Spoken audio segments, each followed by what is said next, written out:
The live TV, सच सबसे आगे। नमस्कार, मैं अनमोल प्रीतम और आप देख रहे हैं द लाइव टीवी। इस वक्त मैं लखनऊ में हूँ। लखनऊ के इस मतगणना केंद्र पर हूँ जहाँ पर आप देख सकते हैं कि बड़ी संख्या में सपा के कार्यकर्ता और आम जनता और साथ में युवा, बुजुर्ग, महिलाएं, सब कोई, सारे लोग यहाँ पर मौजूद हैं। लेकिन कई ऐसे बड़ी खबरें आ रही हैं जिससे लगातार ये संदेह उठ रहा है कि मतगणना में बड़ी धांधली हो सकती है। लेकिन इसी बीच एक ऐसा एग्जिट पोल आया है जिसने गोदी मीडिया के चरण चंबक एंकरों और सूट बूट छाप तमाम विश्लेषकों को उनकी औकात दिखा दी है। उनकी नींद हराम हो गई है कि जिस तरह से मैनेजमेंट किया गया, जिस तरह से सारी सेटिंग बिछाई गई और जिस तरह से साइकोलॉजिकल खेल खेलने के लिए सारा गणित बिठाया गया, वो फेल होता नज़र आ रहा है। क्योंकि ये जो एग्जिट पोल है ये सोशल मीडिया पर बहुत ही धड़ल्ले से शेयर हो रहा है और आम जनता को काफ़ी ज़्यादा पसंद आ रहा है। ये एग्जिट पोल मैं आपको बताऊंगा, लेकिन उससे पहले कुछ बड़ी खबरें जो आपके लिए ज़रूरी हैं। और आज चूँकि आखिरी रात है, कल से मतगणना शुरू है। इसके पहले हमने देखा कि बनारस में किस तरह से ईवीएम पाई गई, सोनभद्र में पाई गई, सुल्तानपुर में पाई गई।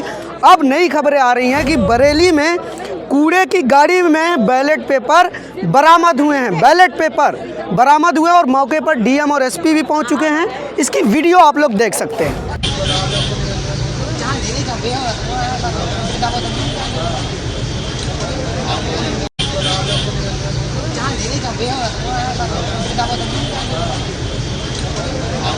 दूसरी खबर है मुजफ्फरनगर से, जहां पर धारा 144 लगा दी गई है। तो वहीं कानपुर में शूट एट साइट का ऑर्डर है। अगर किसी तरह की मतगणना में कोई दिक्कत क्रिएट करता है, कोई धांधली क्रिएट करता है, तो उसको शूट एट साइट का ऑर्डर भी दे दिया गया है। लेकिन बड़ी वीडियो आई है संत कबीर नगर से, जहां पर लेखपाल के पास से दो बैलेट पेपर बरामद हुए हैं। एक लेखपाल के पास से, और मौके पर पहुंची जिला निर्वाचन अधिकारी ने जब इस बात को संज्ञान में लिया तो एसडीएम को फटकार लगाई है और एफआईआर दर्ज करके मामले की जांच करने के आदेश दे दिए हैं। रजिस्टर में लेकर के कहाँ है वो? रजिस्टर चेक करने पे बरामद हुआ है। उनको रोका गया है। जिलाधिकारी महोदय से बात हुई है, आ रही है वो, उसके बाद तय होगा। और देखिए, ये एक हमारे कर्मचारी के पास एक कॉपी में 2 बैलेट पेपर मिले हैं जो कि यूज नहीं है और जो ईवीएम में लगते हैं वो वाले बैलेट है। अब ये चूक है, इसके ऊपर हम एफआईआर दर्ज करा रहे हैं।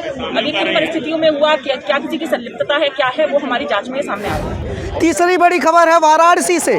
वही वाराणसी जहां पर दो पिकअप पकड़े गए ईवीएम के, अब वहां पर सस्पेंड कर दिए गए हैं वो अधिकारी जिनकी निगरानी में वो ईवीएम ले जाए जा रहे थे। कमिश्नर ने भी माना था कि प्रोटोकॉल फॉलो नहीं हुआ है। ऐसे में तमाम सवाल जो समाजवादी पार्टी की तरफ से उठाए जा रहे हैं, जो आरोप लगाए जा रहे हैं, वो कहीं ना कहीं सही साबित होते दिख रहे हैं। क्योंकि चुनाव आयोग जिस तरह से अधिकारियों का निलंबन कर रहा है, चाहे वो सोनभद्र का मामला हो, चाहे वाराणसी का हो, चाहे संत कबीर नगर का हो, इससे एक बात तो साबित होती है कि चुनाव आयोग भी इस बात को मानता है कि जो अधिकारी इस पूरी प्रक्रिया में लगे हुए हैं वो कहीं ना कहीं धांधली कराने की कोशिश कर रहे हैं। इसीलिए चुनाव आयोग को, अधिकारियों को सस्पेंड करना पड़ रहा है। इसके साथ हम आपको ये भी बताते चले कि समाजवादी पार्टी ने बाकायदा पत्र लिखकर चुनाव आयोग से मांग की थी कि वो सारे अधिकारी जो भाजपा समर्थित हैं, जो सत्ता के संरक्षण में हैं, उन सबको चुनाव ड्यूटी से निकाल दिया जाए, क्योंकि ये मतदान को प्रभावित कर सकते हैं। तब चुनाव आयोग ने संज्ञान नहीं लिया। अब वही अधिकारी चुनाव आयोग के लिए सर का दर्द बन चुके हैं और चुनाव आयोग की निष्पक्षता पर सवाल उठ रहे हैं। वही अधिकारी मतगणना को प्रभावित करने की कोशिश कर रहे हैं, जगह जगह ईवीएम का ट्रांसपोर्टेशन कर रहे हैं, कहीं बैलेट पेपर का हेरी फेरी कर रहे हैं। अब जाके चुनाव आयोग को उन पर कार्रवाई करनी पड़ रही है। इसलिए ये बात स्पष्ट हो गई है और इस बात पर मुहर लग गई है कि कहीं ना कहीं जो आरोप अधिकारियों पर था वो सही साबित हो रहा है। और ये बात सिर्फ मैं नहीं, चुनाव आयोग भी कह रहा है, क्योंकि चुनाव आयोग ने अधिकारियों पर कार्रवाई भी की है। लेकिन बड़ी खबर जो मैं आपको बताने वाला था एग्जिट पोल के बारे में, जिस एग्जिट पोल की चर्चा आज चारों तरफ हो रही है, वो एग्जिट पोल जिसने गोदी मीडिया के उलट वो आंकड़े दे दिए हैं जो जनता चाहती थी। ऐसे आंकड़े जिसमें जनता के हित की बात थी, जिसमें जनता के मुद्दों की बात थी, और बाकायदा सर्वे है, एग्जिट पोल है, वोट परसेंटेज के साथ बताया गया है। ये एग्जिट पोल आया है न्यूज़ नशा की तरफ से। न्यूज़ नशा एक डिजिटल मीडिया प्लेटफॉर्म है, जिस तरह से डीवी लाइव है, जिस तरह से 4 PM है, डीवी लाइव और 4 PM, और यहाँ तक कि लाइव टीवी ने भी अपना सर्वे बता दिया है। अब ये दो सर्वे जो न्यूज़ नशा और आत्मसाक्षी की तरफ से आए हैं, ये बहुत ही चौंकाने वाले हैं। बड़ास फॉर मीडिया ने इस पर रिपोर्ट भी की है और इसके अनुसार सपा को 235 से 240 सीटें मिल रही हैं, यानी कि समाजवादी पार्टी की सरकार बन रही है, वो भी पूर्ण बहुमत के साथ। वहीं बीजेपी को 138 से 140 सीटें मिल रही हैं, यानी कि बीजेपी पीछे जा रही है। बीएसपी को 19 से 23 सीटें मिल रही हैं, कांग्रेस को 12 से 16 सीटें मिल रही हैं। और वोट परसेंटेज की अगर बात करें तो सपा में वोट परसेंटेज का इजाफा हुआ है, 17.3% वोट सपा में बढ़े हैं। इस वजह से सपा का वोट परसेंटेज बढ़कर 39.5% हो गया है, जबकि बीजेपी के वोट परसेंट 7.2% घटे हैं, जिस वजह से बीजेपी का वोट परसेंट 32.5% हो गया है और बीएसपी का वोट परसेंट 14 है।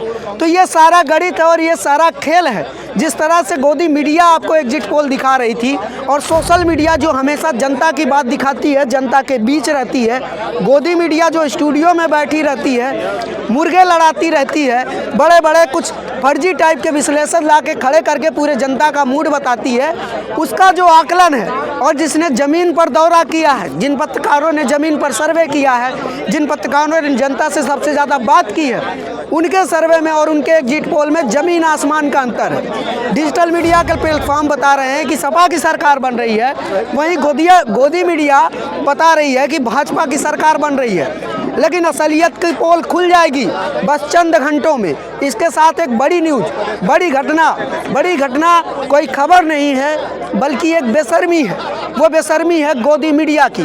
गोदी मीडिया बार बार सपा की तरफ से उठने वाले सवालों को ईवीएम पर उठने वाले सवालों से जोड़ रहा है, जबकि बार बार अखिलेश यादव और ओम प्रकाश राजभर ने इस बात को कंफर्म किया है कि हम सवाल ईवीएम पर नहीं अधिकारियों पर उठा रहे हैं जो ईवीएम के साथ छेड़छाड़ कर रहे हैं। लेकिन गोदी मीडिया पूरी तरह से डिफेंसिव मोड में आ गया है। ऐसा लग रहा है कि जैसे सपा के विपक्ष में गोदी मीडिया है और गोदी मीडिया खुद ही चुनाव लड़ रहा है, इसलिए गोदी मीडिया इस तरह से रिएक्ट कर रहा है जैसे वो खुद बीजेपी का प्रवक्ता बन गए हो और सपा के सारे आरोपों को ऐसे खारिज कर रहा है जैसे इसी को पूरे ब्रह्मांड का ज्ञान है। जबकि दूसरी तरफ से लगातार सोशल मीडिया पर वीडियोज आ रहे हैं, फिर भी गोदी मीडिया को थोड़ी सी भी शर्म नहीं बची है कि वो कम से कम तथ्यों पर बात कर ले। हालांकि अखिलेश यादव ने अपने कार्यकर्ताओं से और देश के तमाम उन लोगों से घोषणा की है, उनसे अपील की है कि लोकतंत्र बचाने की ये अंतिम लड़ाई है। देखते हैं इस अंतिम लड़ाई में लोकतंत्र कितना बचता है और अखिलेश यादव की बात में कितनी सच्चाई है।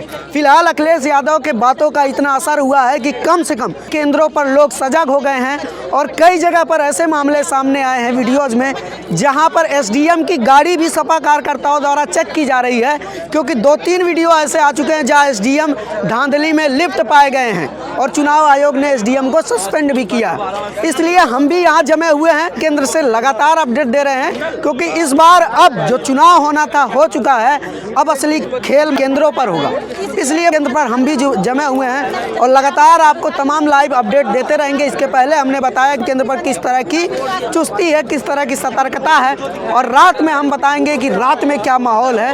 और इन सभी माहौल और अपडेट के लिए आप जुड़े रहिए हमारे साथ और देखते रहिए the live TV. Camera person Sanjeet के साथ मैं Anmol Pritam, Lucknow, UP. The live TV, सच सबसे आगे।